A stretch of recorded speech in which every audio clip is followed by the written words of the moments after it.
Darkcast Network, indie pods with a dark side.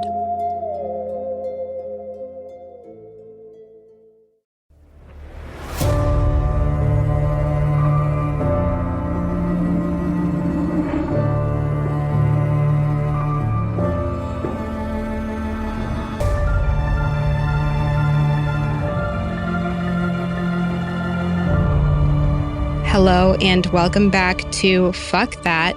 This week, I am going to be talking about a case that gained international attention because the mother, who was at the center of this case, falsely claimed that a Black man kidnapped her sons during a carjacking. Before I get into the episode, just know that there is going to be mention of suicide and sexual abuse, so keep that in mind when listening. Susan Lee Vaughn was born on September 26, 1971 in Union, South Carolina, and her early life was marked by very tumultuous circumstances. Her parents were Harry Ray Vaughn, who was a 20-year-old firefighter when he married her mother, Linda. But a big problem that they had pretty much right from the get-go was that at their wedding, Linda was pregnant with her ex-partner's child. Now, Harry was aware of this, but it was a point of contention in their relationship. I did try to find Linda's age as well at the time that they got married, and I couldn't find an exact answer, but sources did pretty much say that she was around 20, just like Harry. Harry struggled with alcohol use disorder, and almost immediately after they got married, he began to display abusive behavior towards Linda. They eventually had a son together named Scotty before welcoming Susan into the world, but before Susan was born, their marriage was obviously strained, and this was made worse by Harry's escalating alcohol consumption, as well as his violent tendencies that were directed at Linda. But the problem was, with 3 small children, those may have been directed at Linda, but the children were a part of that experience as well. The strained relationship between Harry and Linda really came to a boiling point during one incident not too long after Susan was born. Harry drank way too much, pulled out a gun, and was waving it around in front of Linda and the children, and he was threatening her, saying that he would not only kill her, but their children as well. After multiple incidences like this, after 17 years of tumultuous marriage between Susan's parents, Linda had enough and she filed for divorce. And this was finalized when Susan was just 6 years old. But unfortunately for the Vaughn family, tragedy would strike again when, not long after the divorce, Harry took his own life. According to Linda, she decided that to shield Susan from the painful truth, she told Susan that her father's death was from an accidental discharge of his gun while he was cleaning it. But the events of Harry's suicide were actually much darker. He went to Linda's home one day, intoxicated, threatening her once again. Linda notified Union police who arrived at the home and found the two arguing. Later that day, Harry went to the magistrate so that he could get arrested because he feared that he may harm someone. This was sometime around 2:30 a.m. When he was not arrested, he went home, and around 4:30 a.m., he put a gun between his legs, aimed at his abdomen, and pulled the trigger. Harry didn't die right away, and it is evident in the events that followed that he regretted his actions. Harry crawled to the phone to call 911. When police arrived on scene, they could hear Harry calling to them from inside the home. The door was locked, so officers broke the window and immediately transported Harry to the hospital. But unfortunately, Harry couldn't be saved. He was 34 years old. The true circumstances surrounding her father's death were unknown to Susan until she reached high school, and when she found out, the impact of her father's suicide, coupled with other various factors that I will get into shortly, had a profound and lasting effect on Susan. The difficult upbringing she experienced and the trauma that she endured manifested in multiple suicide attempts at the ages of 13, 18, and later at 23. Although that last one at 23 is alleged, and I actually think it's bullshit, but I'll get into that one way later in the episode. But I do think it's important to discuss how these early experiences painted a very tragic backdrop in Susan's life that would eventually lead to the case that we're talking about today. Now, fairly shortly after Harry's tragic suicide, Linda quickly remarried a man named Beverly Russell. What a name. I don't know. I feel like that name could belong to the fifth Golden Girl. But anyways, Bev became a stepfather to Linda's children, but Bev already had several stepdaughters from a previous marriage. So this added on to the complexity of Susan's life. Bev was a member of the local chapter of the Christian Coalition, so I'm sure he's really fun at parties. And Bev quickly assumed a position of trust within the family. But it wasn't long before Bev quickly shattered this trust as he began to molest Susan when she was only 15 years old. And I'm going to elaborate on that dynamic when I discuss Susan's trial later in the episode. All of the struggles Susan faced in her childhood did not dissipate as an adult. They just continued. In 1988, while working as a cashier at the Winn-Dixie supermarket, I'm sorry, I hate that fucking name, but this is South Carolina in the 80s, so I apologize. But the Winn-Dixie supermarket, she embarked on a tumultuous period, which was really marked by several ill-fated relationships. Don't shit where you eat, people. Don't date your coworkers. Susan began dating two of her coworkers at the supermarket, and one of these men was married, and Susan knew. By the way, at this point, Susan did not graduate high school yet. She graduated in 1989, and the relationship became even more complex, and it took a very severe toll on Susan's mental state when the married coworker that she was sleeping with ended their relationship. This is when Susan had her second suicide attempt in the summer of 1989, and it was triggered by the end of her affair with the married coworker. And I think that this is a very significant piece to Susan's story, so keep this in mind as we get to the crime because I think it's interesting to compare the parallels between the two. So Susan, I love to shit where I eat, Vaughn, began dating another Winn-Dixie coworker named David, and the two quickly fell in love. Susan and David tied the knot on March 15th, 1991, when Susan was 19 and 2 months pregnant with their child. David was 21. But the foundation of their marriage was quickly marred by, quite frankly, a shit ton of tragedy.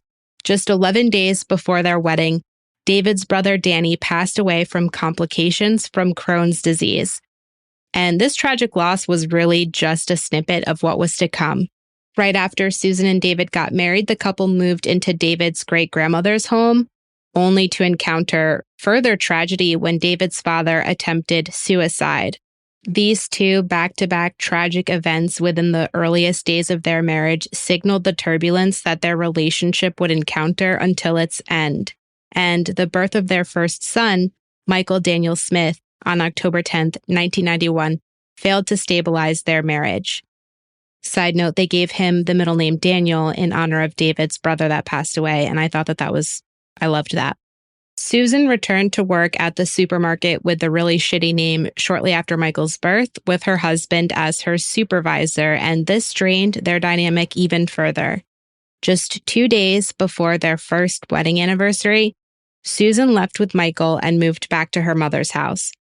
Although David did attempt to mend the relationship, Susan quickly became pregnant again, which led them to reconsider their path forward without really making any positive changes in their relationship. So once the couple learned that they were pregnant, a very, very fragile reconciliation began, but this was contingent on their ability to secure a home of their own. Because prior, if you remember, they were living at David's great-grandmother's residence, which I imagine is probably very awkward. So Susan didn't want any of that, and I get it, but she was kind of bitchy about it. Regardless of their financial situation, it wasn't sufficient enough for the couple and their newborn child to rent an apartment in the meantime while they, decided to stay or purchase a home in the future. Nope. Susan demanded that for the relationship to work, they needed to buy a home and move into that home immediately. So they purchased a ranch in Union, South Carolina during the winter of 1992. However, the birth of their second son, Alexander, on August 5th, 1993, failed to remedy the deteriorating marriage yet again. This never works. I don't know why people think that having kids will fix a marriage. It won't. Shortly after Alexander's birth, allegations of David's infidelity with a coworker added on to their troubles, and this started the beginning of a divorce. Now, the events that led up to the divorce were intertwined with Susan's own affair.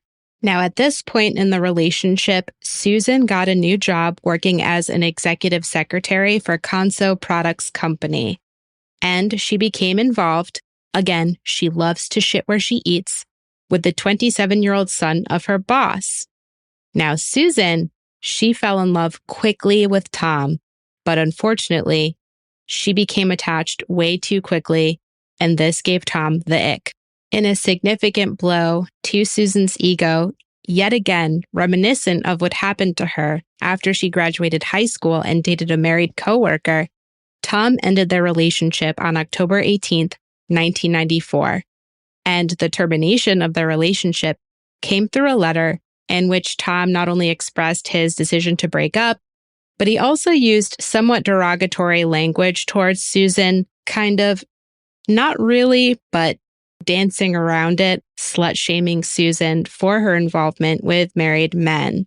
And this accusation stemmed from an incident where she was allegedly spotted kissing another employee who happened to be married. This rejection left Susan devastated.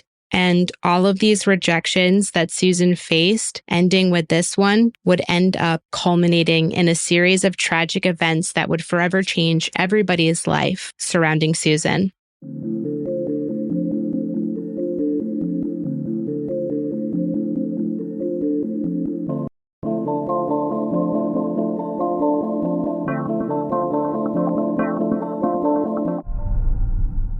A week after Tom ended the relationship on Tuesday, October 25th, Susan was left facing the emotional weight of her deteriorating relationship, not only with Tom, the man she loved, but her husband. Susan was feeling all sorts of emotions and was navigating through a painful day. After a lunch with colleagues from Conso, where she had encountered Tom, who had obviously distanced himself from her in a very awkward manner, Susan picked up her two sons from daycare. Susan loaded them into her 1990 Burgundy Mazda Protege, and she strapped them securely into their car seats in the back of her car. Later that day, Susan found herself at Hickory Nuts Tavern, a place that she frequented, even with her children, oddly enough. And Tom was present.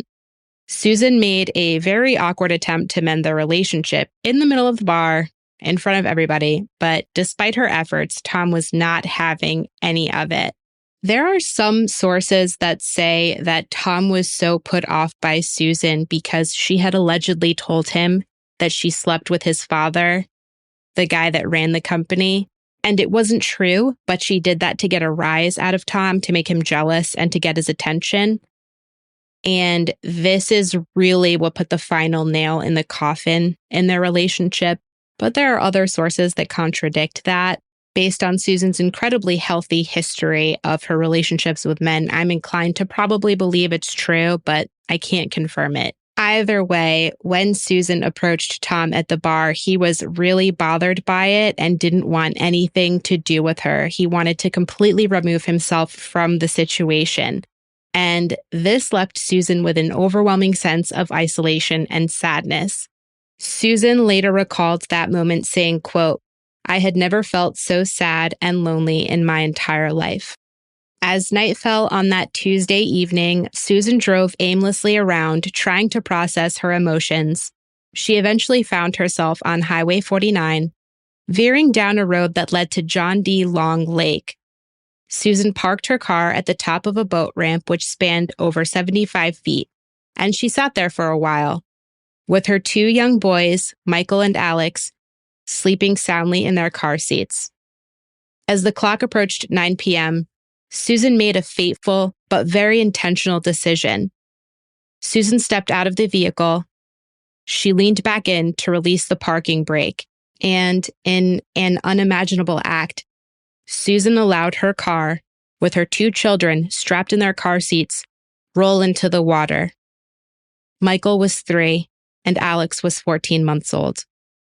As if this wasn't enough, as if committing an absolutely unforgivable crime and killing your innocent children isn't enough, Susan decided that she wasn't done ruining lives. After she allowed her car to go into the lake with her children trapped inside, Susan noticed a nearby home with visible light coming through, and she decided that she was going to run towards the home, feigning panic.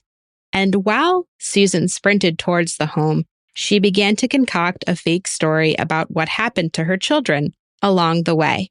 Susan knocked on the door of Shirley and Rick McLeod, and when Shirley opened the door, Susan cried out immediately, saying that she needed assistance, repeatedly claiming, "He's got my kids in my car."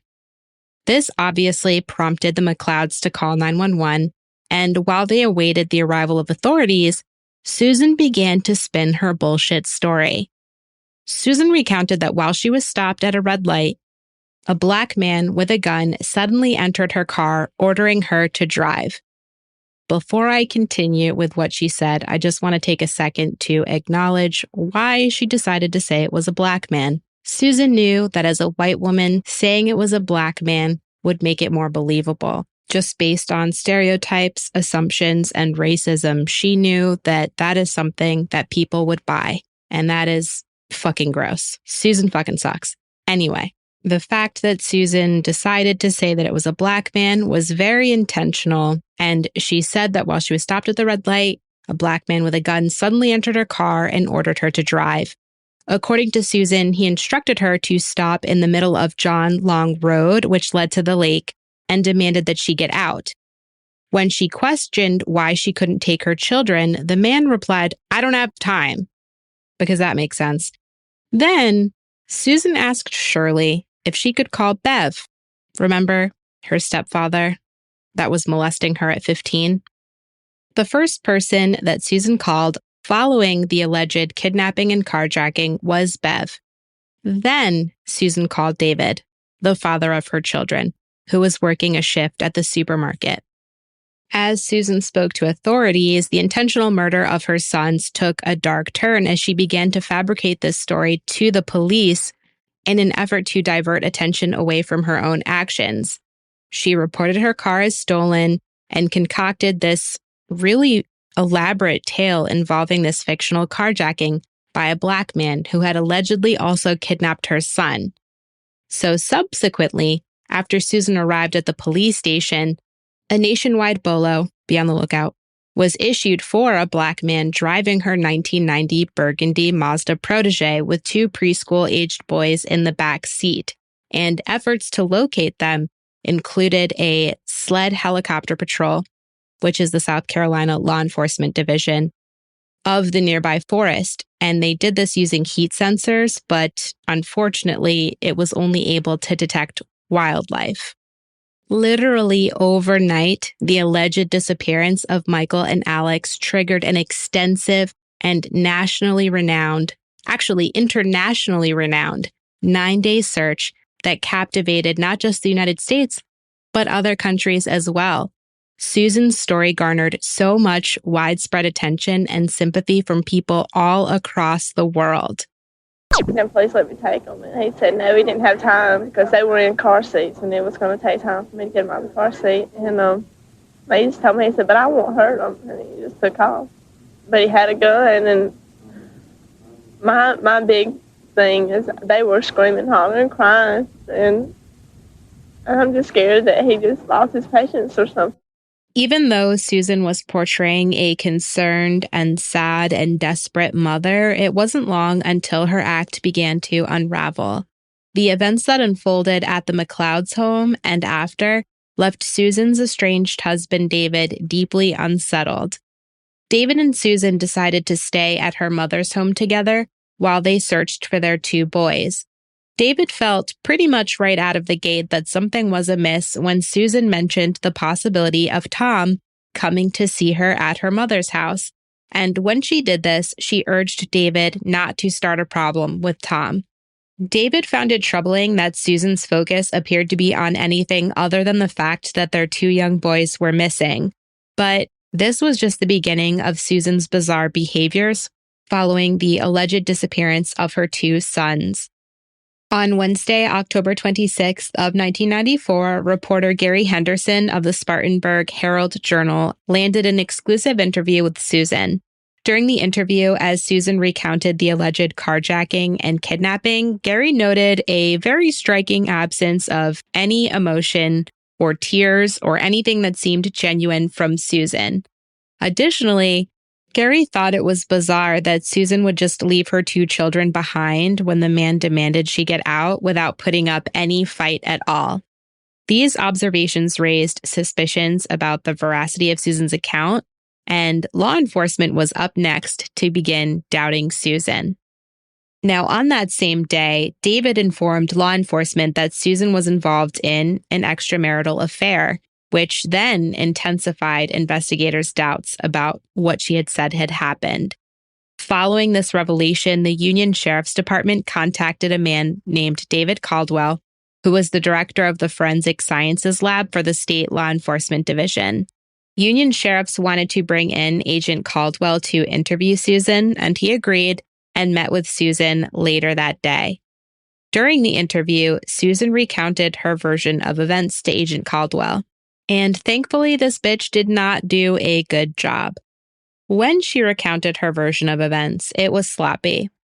Susan claimed that she left Walmart around 8:40 p.m. that evening on the way to a family friend's house named Mitch. Now, there's an intersection somewhere near this area on the way to said friend's house. And at that intersection, she approached a red light. There were no other cars around. And suddenly out of nowhere, a black man with a gun had suddenly entered her car. Susan asserted that there was absolutely nobody else in the area, and she had no idea where the man came from.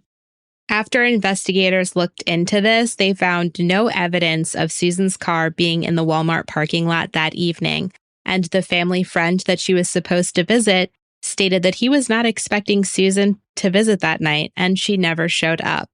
Additionally, investigators learned that the red light at that intersection that Susan said that she was at would have only been triggered for Susan if another car was approaching the intersection, as it was triggered by a sensor. According to Susan, again, she was sitting at a red light when the carjacking occurred with no other cars around, and this was just not possible unless there was another car there to set off a red light sensor. Agent Caldwell interviewed Susan a second time, and this interview revealed even more bizarre behavior from Susan. When she was interviewed on October 28th, Susan refused to make eye contact with Agent Caldwell and instead decided to blankly stare into the corners of the room. Maybe she saw a ghost. I don't know. When Agent Caldwell suggested that Susan take a polygraph test, Susan's response was, "What if I fail?" Additionally, the sketch artist that was tasked with creating a composite sketch of the suspect based on Susan's description noted that Susan seemed to be directing him to draw an imaginary suspect. And so when I heard this piece of evidence, I was confused. I guess I kind of assumed if somebody just gives like a very generic response, 5'5", brown eyes, smile like the sunrise. That's a song by City High, in case you didn't get that reference. But anyways, I was assuming that it meant that it was a very generic description. But people that create these composite sketches are actually trained extensively on not only how to, obviously, create the composite sketches, but how to read people when they are creating these composite sketches. So they're trained to know if somebody's kind of pulling something out of thin air or if it seems as if they are legitimately drawing from memory. On October 27th, Susan underwent a polygraph examination that was conducted by FBI agent David Espy. And Susan, while all of this was going on, was apparently surprised and confused by the FBI's involvement in her case. It was evident that she was struggling to understand why they were present and actively participating in the investigation. Susan ultimately failed this polygraph, and she ended up failing 3 in total. And while we all know that they're inadmissible in court, I do think that in some situations it can be very telling if somebody fails multiple polygraphs in a row based on why they fail. A polygraph examination is not just based on your body's response to answering yes or no to a yes or no question. Most of the polygraph is actually done by the polygrapher themselves, and they are really looking to see how you react and how you respond to things. So, in this situation, it is highly likely, based on Susan's encounters with journalists and other investigators in this case, that she probably failed these polygraphs, not just based on her physiological responses, but just based on the way that she was acting altogether.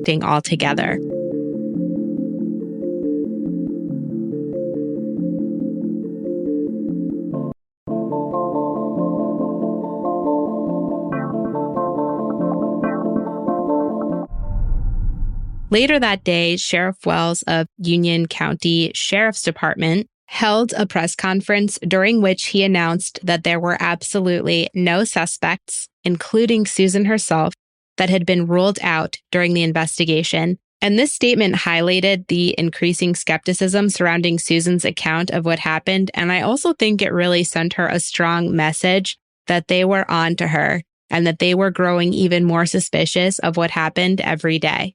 By November 2nd, which was 8 days after Susan's initial report of the alleged carjacking and kidnapping, her car still remained unrecovered and there were no signs of where her two missing sons were. Investigators were very confident at this point that what Susan said happened was complete bullshit. On November 3rd, with mounting suspicion surrounding her story, and after she again failed 3 polygraph tests, FBI investigators, along with Sheriff Wells, decided it was time to confront Susan in an effort to hopefully elicit a confession out of her. Susan eventually confessed to Sheriff Wells just before 2 p.m., 6 hours after she made this emotional plea on television for the return of her children. I want to say to my baby that your mama loves you so much, and your daddy and his whole family love you so much.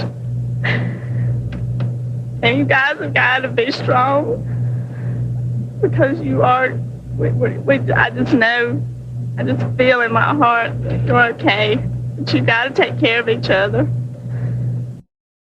I'm not going to comment on that because if I do, my podcast will probably be banned in every single country. But what I will do is read Susan's confession. Quote, "When I left my home on Tuesday, October 25th, I was very emotionally distraught. I didn't want to live anymore." Just sidebar real quick. This is over a fucking dude named Tom. And sidebar, quote, "I felt like things could never get any worse. When I left home, I was going to ride around a little while and then go to my mom's. As I rode and rode and rode, I felt even more anxiety coming upon me, not wanting to live. I felt I couldn't be a good mom anymore, but I didn't want my children to grow up without a mom. I felt I had to end our lives to protect us all from any grief or harm. I had never felt so lonely and so sad in my entire life. I was in love with someone very much, but he didn't love me and never would. I had a very difficult time accepting that, but I had hurt him very much and I could see why he could never love me. When I was at John D. Long Lake, and then there are some crossed out words, I had never felt so scared and unsure as I did then. I wanted to end my life so bad and was in my car ready to go down that ramp into the water, and I did go part way, but I stopped. I went again and stopped. I then got out of the car and stood by the car a nervous wreck. Why was I feeling this way? Why was everything so bad in my life? I had no answers to these questions. I dropped to the lowest when I allowed my children to go down that ramp into the water with me. I took off running and screaming, oh God, no. What have I done? Why did you let this happen? I wanted to turn around so bad and go back, but I knew it was too late. I want to interject here quickly because according to an article I read from CBS News that was dated back in 2002, which isn't really that far from when this happened, as it was the end of 1994. And that article said that most vehicles take 2 to 3 minutes to fully submerge. Now, granted, that doesn't apply to every vehicle, but let's just say that her vehicle took 2 minutes to completely submerge, or even a minute and a half. That may not seem like that much time, but 90 seconds is actually a very long time in a situation like that. She had probably 1 to 2 minutes to take any kind of action at all. And instead, she did something that was the polar opposite, which I'm going to elaborate on in a bit, but I'm going to continue to read the confession first. Quote, "Why did you let this happen? I wanted to turn around so bad. I knew it was too late. I was an absolute mental case. I couldn't believe what I had done. I love my children with all my..." And then in parentheses, it states that she drew a heart-shaped design, which just makes me gag. "That will never change. I have prayed to them for forgiveness and hope that they will find it in there." Again, she drew a fucking heart like she's 5 to forgive me. "I never meant to hurt them!" Exclamation point, exclamation point. "I am sorry for what has happened, and I know that I need some help." I feel like there are not enough therapists and psychiatrists in the world to unravel the fucked up, narcissistic, and selfish depths of this woman's brain, but I digress. I don't think I will ever be able to forgive myself for what I have done. My children, Michael and Alex, are with our Heavenly Father now, and I know that they will never be hurt again. As a mom, that means more than words could ever say. Girl, all right, I need to get through this before I talk shit and go on a tangent. Quote, "I knew from day one the truth would prevail, but I was so scared I didn't know what to do. It was very tough, emotionally, to sit and watch my family hurt as they did. It was time to bring a peace of mind to everyone, including myself. My children deserve to have the best, and now they will. I broke down on Thursday, November 3rd, and told Sheriff Howard Wells the truth. It wasn't easy, but after the truth was out, I felt like the world was lifted off my shoulders. I know now that it is going to be a tough and long road ahead of me. At this very moment, I don't feel I will be able to handle what's coming, but I have prayed to God that He give me the strength to survive each day and to face those times and situations in my life that will be extremely painful. I have put my total faith in God, and He will take care of me. Susan V. Smith, 11/3/94, 5:05 p.m. Man, I don't have the authority to speak on God's behalf, obviously, but I'm going to assume that He doesn't claim this bitch. So there's that. Also, what makes me the most mad about this letter, I mean, there's a lot of things, and if I were to sit here and talk about it, we would be having a chat for at least 12 hours.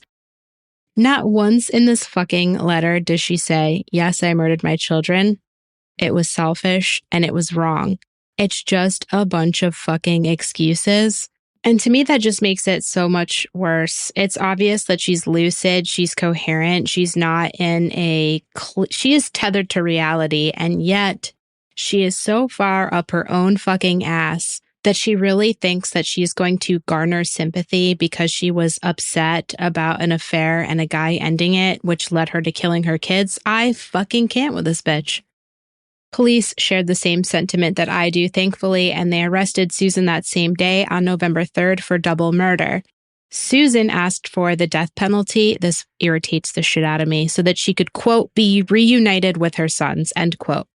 Immediately following her confession, Sheriff Wells from Union County put together a team of divers from SLED, which is the State Law Enforcement Division, as well as the South Carolina Department of Natural Resources to search John D. Long Lake for Michael and Alex.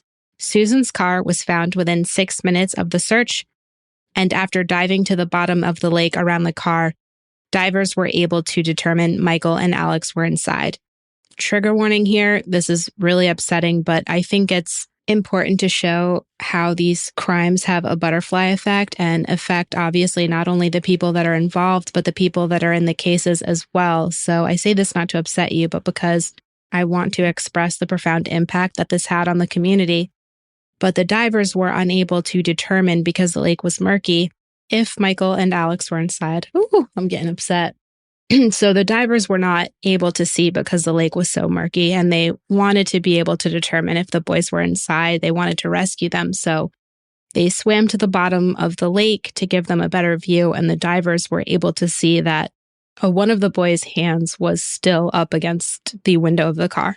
And obviously this deeply impacted them, because you have a case where there are 2 young children involved, and it's really hard for everybody that is involved in any capacity.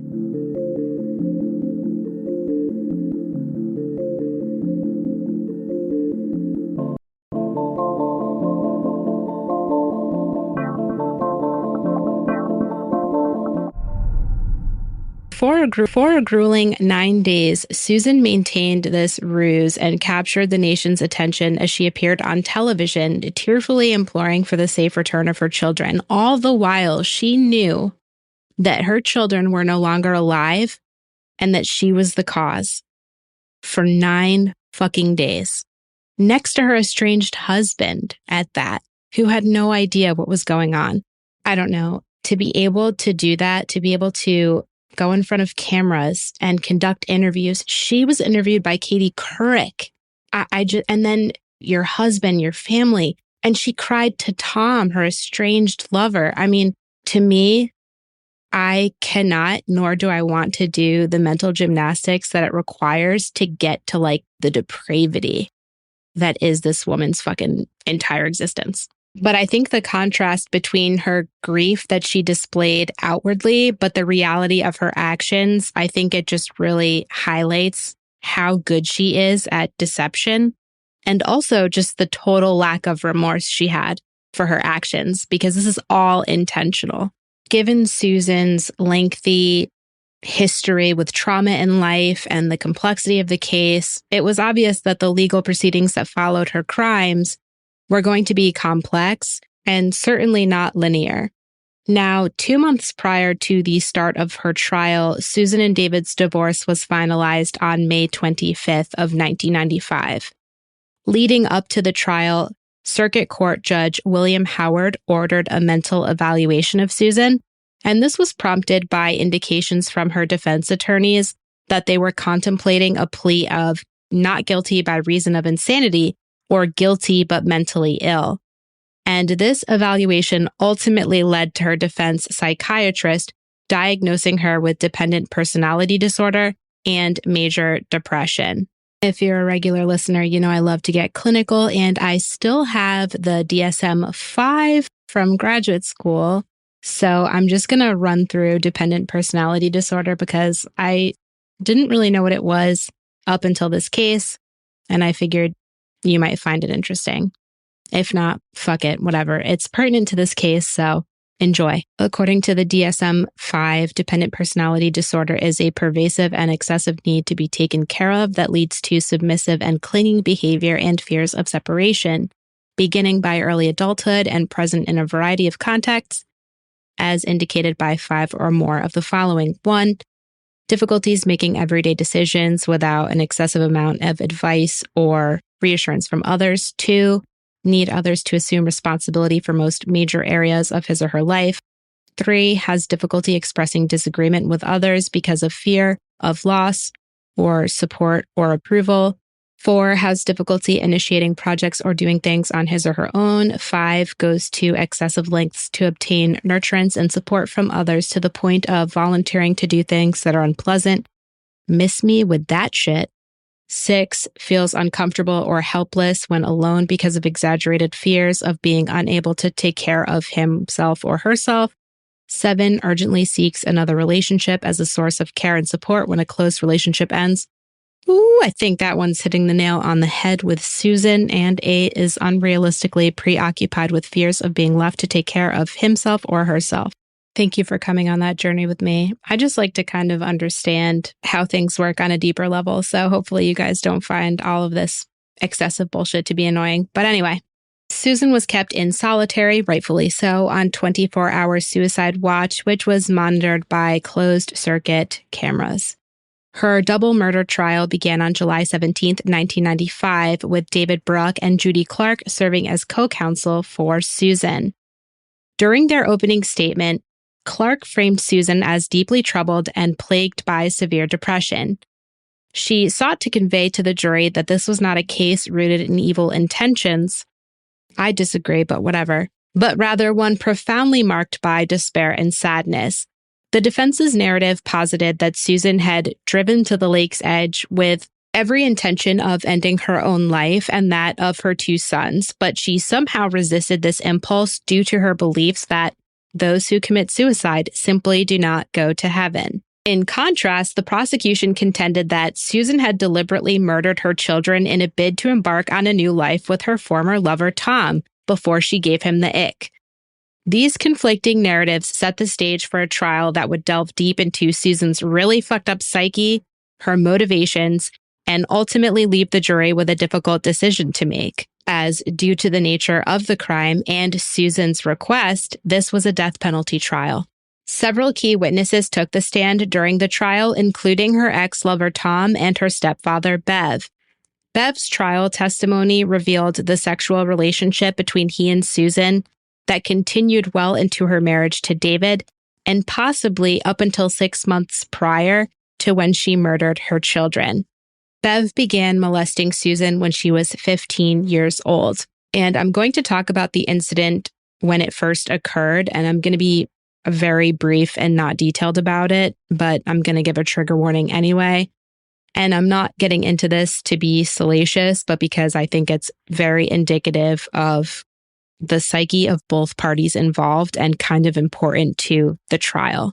Now, during this incident, when Susan was 15 years old, just shy of her turning 16, Bev's daughter came to stay with him in the family. His daughter ended up taking Susan's room, and Susan planned to sleep in the living room on the couch. One evening, while Bev was relaxing on the other end of the couch, at some point, Susan decided that she was going to kind of curl into Bev's lap. But Bev took that as an opening to touch Susan, and that's where I'm going to leave it.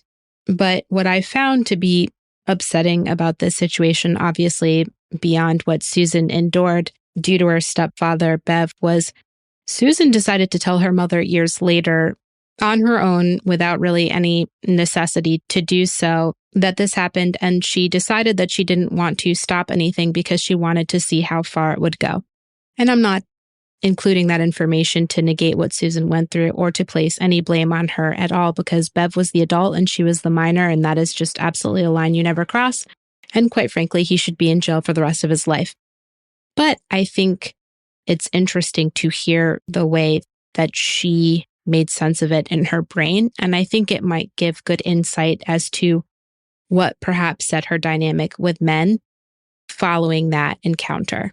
During his testimony, Bev read a letter that he wrote to Susan on Father's Day in June of 1995. Quote, "My heart breaks for what I have done to you. I want you to know that you do not have all the guilt for this tragedy. Of course, had I known the result of my sin, I would have mustered the strength to behave according to my responsibilities." Okay. Many think that my failure had nothing to do with October 25th, which is when she murdered her children, but I believe differently. I have failed you, Linda, God, and the rest of my family. My remorse goes way beyond sorrow for getting caught or exposed, which is significant in itself. But to see unfolding before our eyes the principle of reaping and sowing, to lose Michael and Alex, to see you in prison, to see Linda crushed with extreme loss, to lose a whole family relationship, and to hurt my children, and all you needed from me, was the right kind of love. Additionally, the letter that Tom had wrote to Susan on October 18th, when he effectively ended their relationship, was also read during trial, and I think that this is the most damning piece of evidence against Susan and clearly illustrates her trajectory from getting broken up with to deciding that she was going to potentially kill herself, which I think was complete bullshit, and murdering her children, which I think was the only true intention. I'm going to read through some of the letter, which is dated October 17th of 1994. Dear Susan, I hope you don't mind, but I think clearer when I am typing, so this letter is being written on my computer. This is a difficult letter for me to write because I know how much you think of me. And I want you to know that I'm flattered that you have such a high opinion of me. This is like the ultimate fucking burn, and I am here for it. Susan, I value our friendship very much. Rough. You're one of the few people on this earth that I feel I can tell anything. He compliments her, and then he goes on to say some things, but this is a gem. You will, without a doubt, make some lucky man a great wife, but unfortunately, it won't be me. Even though you think we have much in common, we are vastly different. We were raised in two totally different environments, blah, blah, blah, blah, blah. Then he goes on to talk about other relationships that he had, how they met. And this is really the piece that I think solidified prosecution. And he says, quote, Susan, I could really fall for you. You have so many endearing qualities about you, and I think that you are a terrific person. But like I have told you before, There are some things about you that aren't suited for me, and yes, I'm speaking about your children. These feelings may change one day, but I doubt it. With all of the crazy mixed up things that take place in this world today, I just don't have the desire to bring another life into it, and I don't want to be responsible for anyone else's children either. But I am very thankful that there are people like you who are not so selfish as I am and don't mind bearing the responsibility of children. If everyone thought the way that I do, our species would eventually become extinct. He does go on to discuss further differences between the two, beyond him not wanting to be a father. And I genuinely think, as well as I think the sentiment of the prosecution was that he didn't just end the relationship because he didn't want to be a father. That was a big piece of it. But Susan was very codependent and clingy, and he was a young guy and just wanted to live his life. And obviously, Tom had no idea that Susan would take this letter so literally and make the decision that she made to murder her own children. Throughout the trial, prosecution vigorously opposed her mental health defense and the argument that she was contemplating suicide at the time of the murders.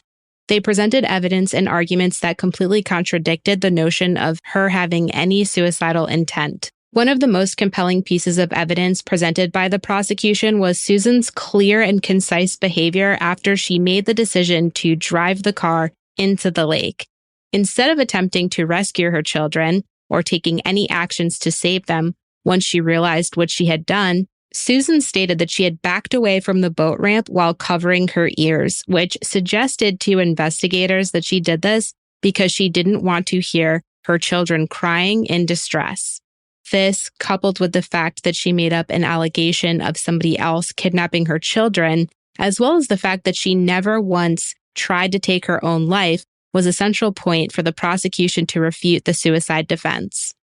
Additionally, Susan's actions immediately after the incident were called into question.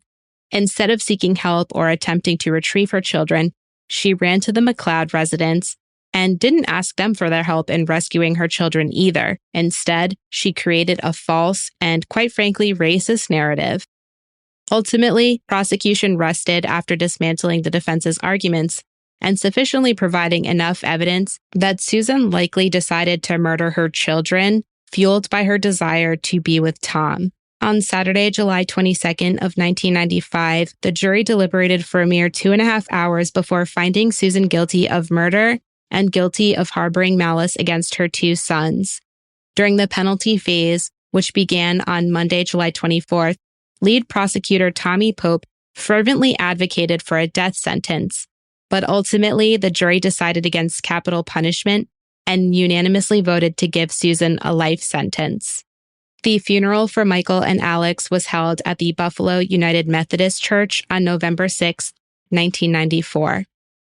Following her conviction, Susan was held in the Administrative Segregation Unit within the Camille Griffin Graham Correctional Institution located in Columbia, South Carolina. However, in true Susan fashion, her time there was marred by scandal, as 2 correctional officers, Lieutenant Houston Cagle and Captain Alfred R. Rowe Jr., were charged with engaging in sexual activities with Susan. Subsequently, Susan was relocated to the Leith Correctional Institution in Greenwood in response to these events. While Susan's motives for her crimes remain a subject of debate to this day, it is widely believed that her relationship with Tom, her former lover, played a significant role in her decision. Tom's rejection and his declaration that he did not want to be a father to her children seemingly pushed Susan to murder her innocent children. Susan Smith is a prime example of just how far desperation can push us, and her crimes are a reminder of the depths of darkness that can live within the human psyche. Susan will be eligible for parole in November of 2024. If you liked what you heard today, please like, review, subscribe, 5 stars. You can find me across all social media at fthatpod, except for Instagram, fthat_pod, YouTube, fthatpod, Patreon, fthatpod for exclusive content. And don't forget to check out the website, fthatpod.com.